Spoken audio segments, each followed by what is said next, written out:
क्योंकि आप सब लोग अभी बहुत गौर से सुन रहे थे, कलेक्टर साहब ने पूरे विस्तार में आप सब लोगों को बताई,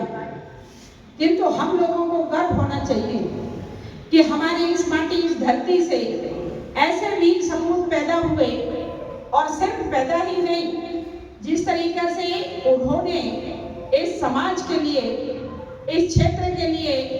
इस राष्ट्र के लिए उन्होंने आन बान शान लगा करके और उन्होंने राष्ट्र के प्रति कुर्बानी दिया।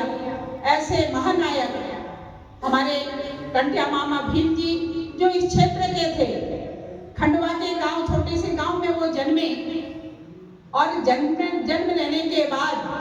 1857 की जब पहली युद्ध हो रही थी, तो उसमें उन्होंने अंग्रेजों को छक्के छुड़ाने के लिए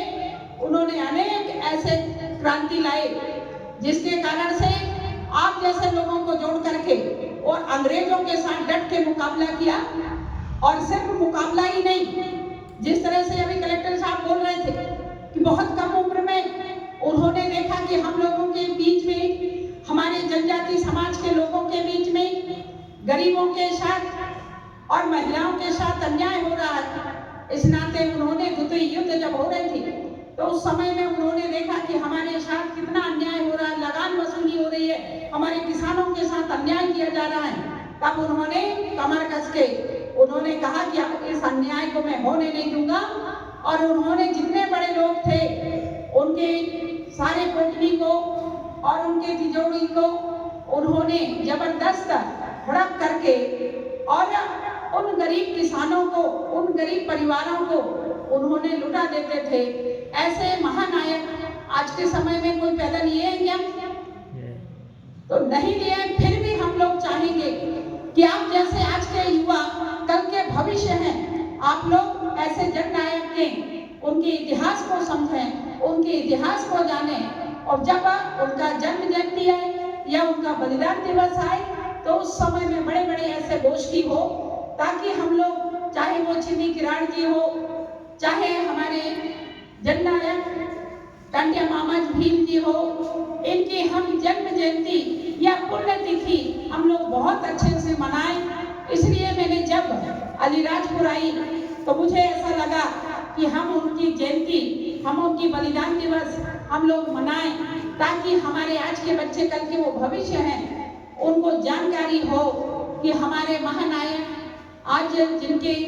चौराहे चौराहे पे मूर्ति स्थापित हुए हैं, उनके बारे में हम प्रेरणा लें, उनसे हम शिक्षा लें कि समाज में कैसे जीना जाना, कैसे हमको जीना चाहिए और एक दूसरे के सहयोग कैसे करनी चाहिए। इसके लिए हमारे महानायक से सीखें, ऐसा मैं आप लोगों को कहना चाहूंगी। साथ में रेल की बात कर रहे थे, जब यहाँ से उन्होंने, जब अमीरों से धन लूटते थे और गरीबों को लुटाते थे, गरीबों को दान करते थे, जब उन्होंने देखा तो जबलपुर के जेल में उनको रखा गया, और जबलपुर के जेल में रख करके और वहां उनकी मृत्यु हुई, और मृत्यु उपरांत पताल पानी में जिस तरीके से रेलवे की पटरी में उनको फेंका गया, जिस क्षेत्र के वो जननायक थे उस क्षेत्र में उनको रखा गया,